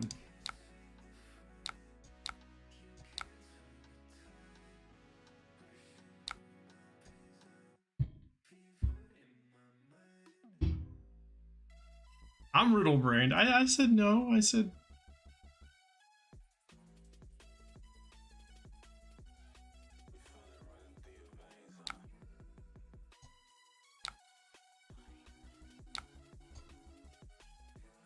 Is this like the same hand we had last turn?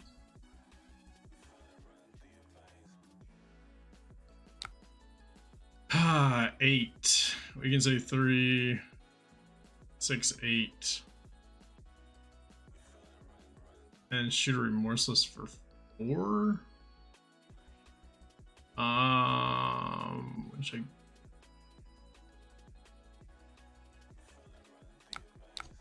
guess is what we do.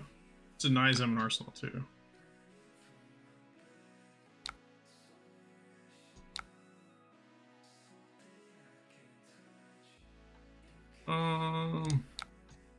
We'll rabble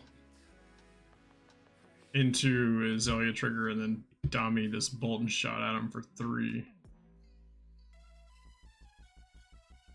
Maybe the remorseless would have been better, but I feel like he's gonna block.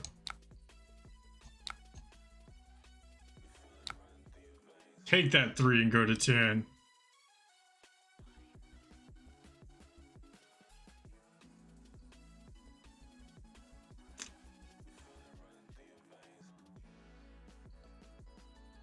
We definitely don't block this hand unless he riddles us or something. God dang it. All the riddles.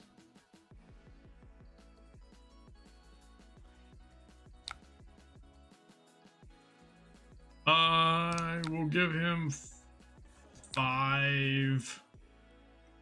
And then we'll say E-strike, draw a card.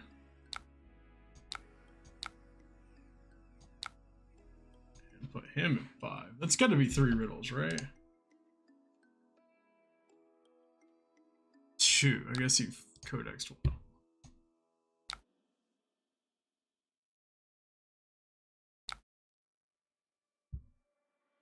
Why not just 3 E for 7 than Arsenal?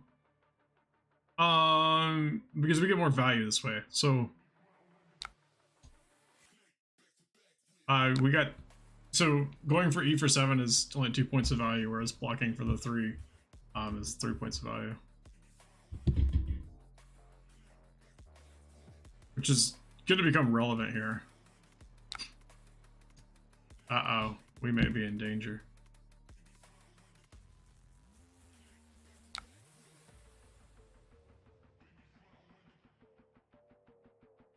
Yeah, so I see what you're saying about the second block too.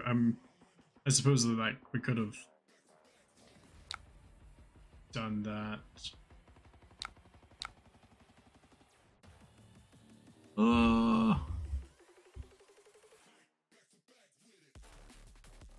We're gonna block 3, take 5, go to 1.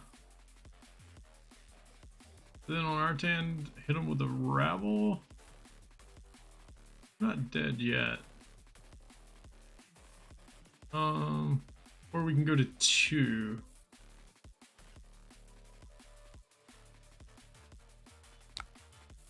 If he rain raises us, we just die, regardless if we block or not. So I think we take this, go to 5. If he rain raises us, GG's.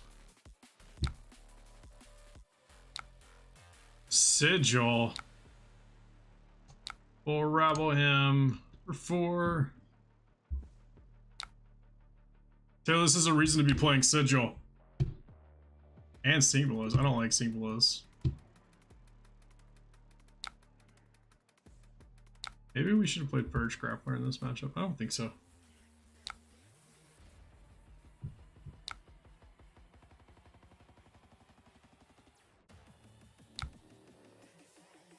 Oh, we die.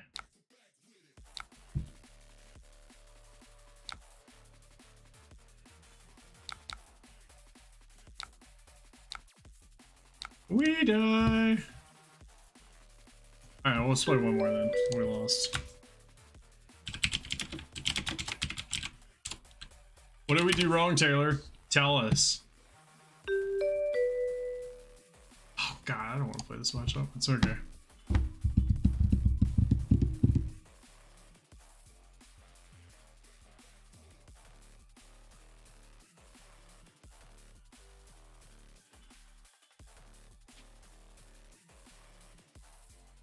Didn't even show up.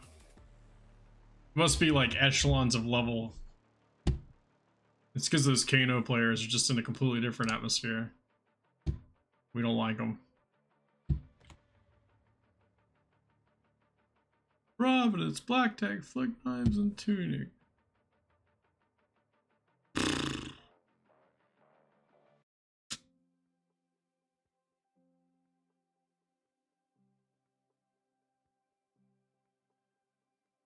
I don't like this matchup, but we're going to do our best. Because that's all you can do.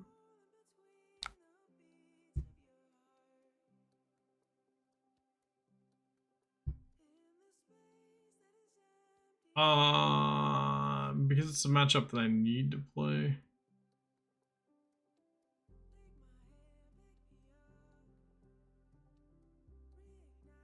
We'll give him a rep. Well, we can still block 6 if need be.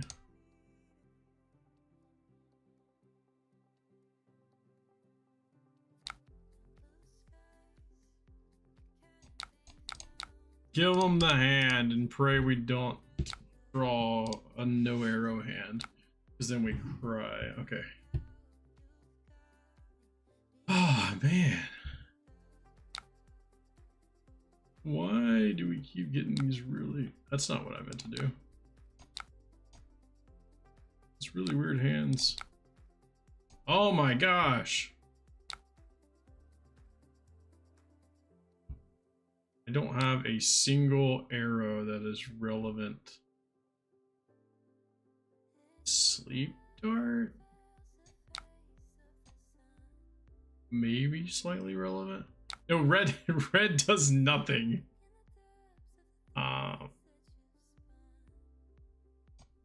No. Yeah, I know we're missing a Deadeye trigger, but I feel like it's better to Arsenal's Bolden Shot than to get a Deadeye trigger.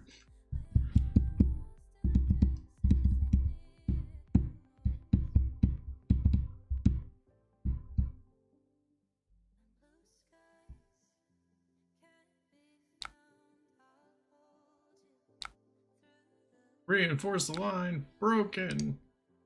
We're gonna lose.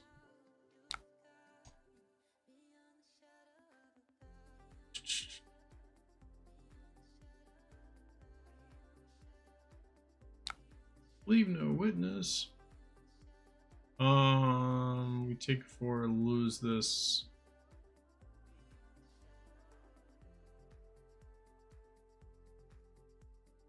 That's fine.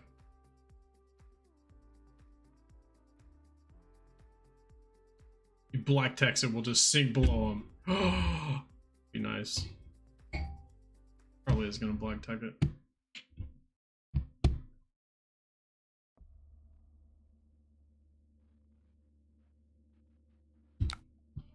Oh. Interesting. Okay.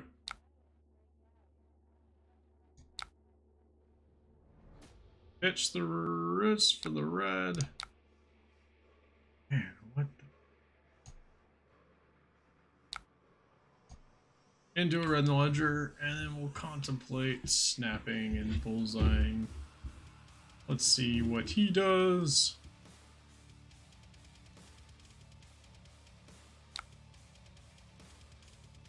Sure.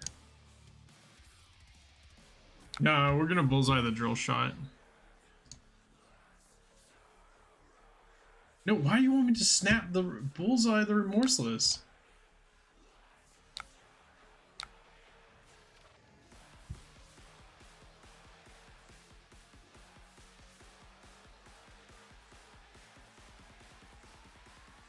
Oh, no, no, yeah. If we had one floating, we'd probably do the remorseless.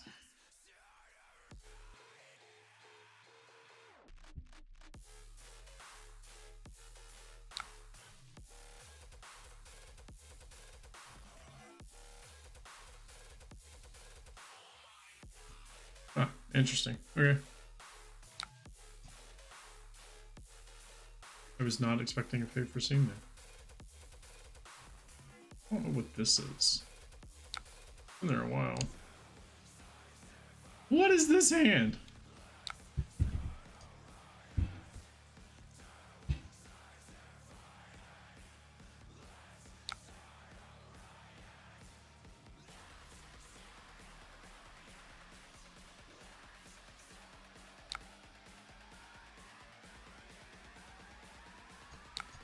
We're gonna give him 6.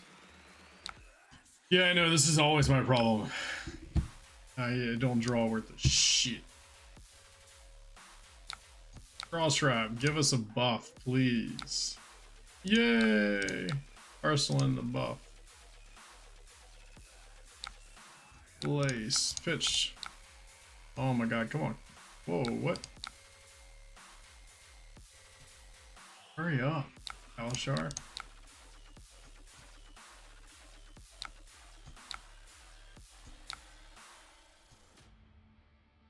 Somebody 8. If it's a defense reaction, you're not gonna be able to play it, son.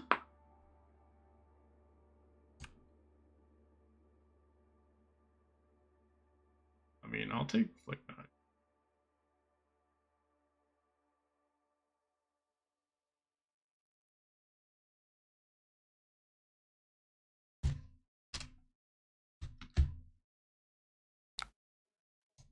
Interesting. Went from possibly blocking to screw it, I'll take it.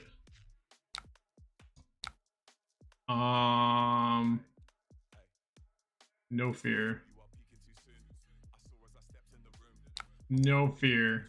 Well, I don't even know what this card does. Second defending guard. Okay, cool. Don't care.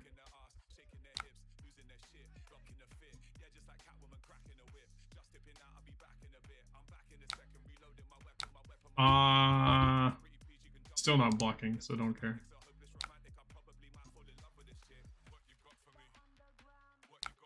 It's fine. Fine.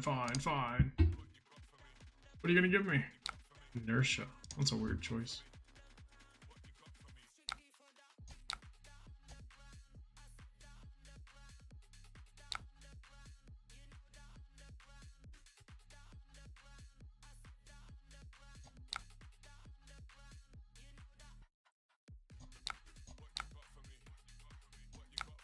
Go again.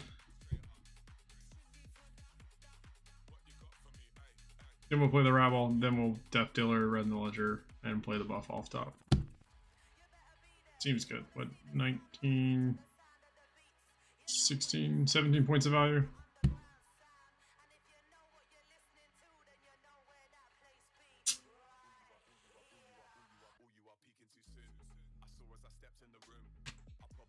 Come on, bro. That's an interesting block in my opinion. I suppose that Azuri doesn't really care that much about where to block because they don't really have many relevant on hits.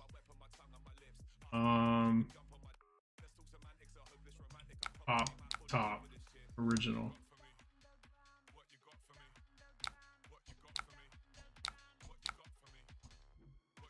And then we'll shoot the Red in the Ledger. See, man, Kano, you're going to see all these Red in the Ledgers we've shot here this game.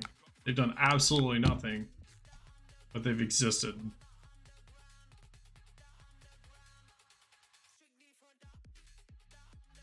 Which is an important thing. It's just merely existing in the world. He's gonna take 5 and then Azuri something in. Unless he reinforces? Yeah, maybe.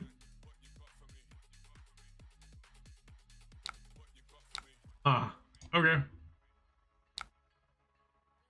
Like we're okay with that.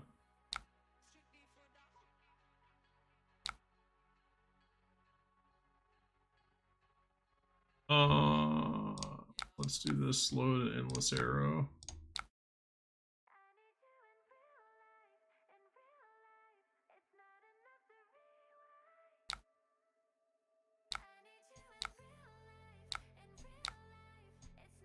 I know you're rolling in your bed right now, Taylor, that was an inefficient turn.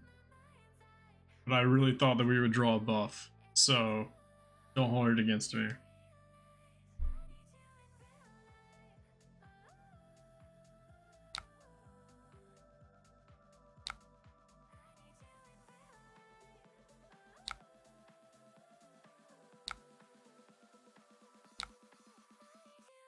Let's arsenal this rabble. Wah, wah, wah, wah,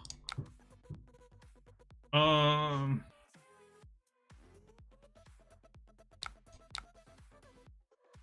We'll give him 6 more.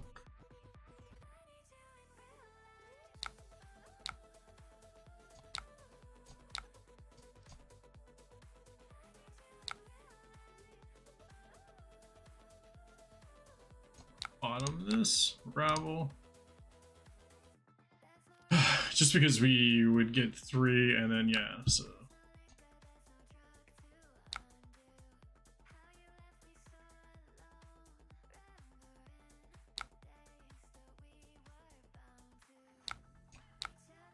So we play the infecting.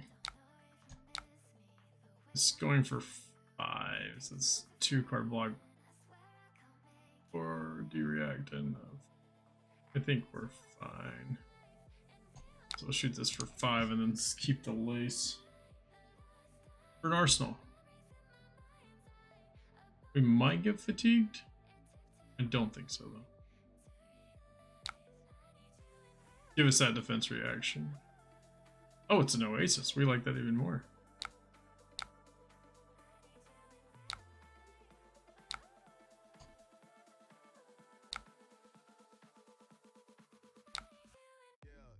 This hand is the nuts. Let's see what's on top. Let's bottom. We're gonna say lace.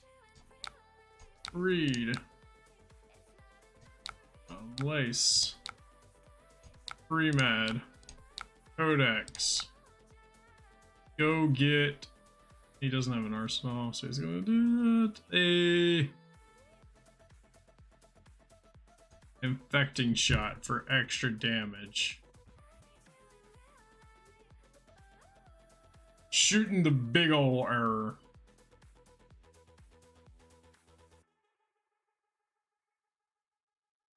This is 17. Got 3 cards to walk with. Yeah.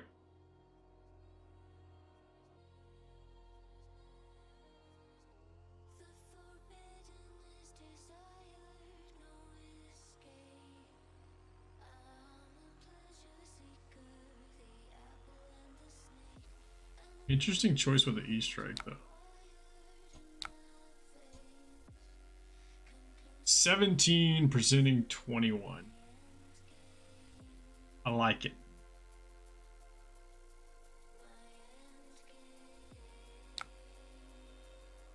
He throws 2 Fate for Scenes down and I cry. There's 1. No, just 1 Fate for Scene.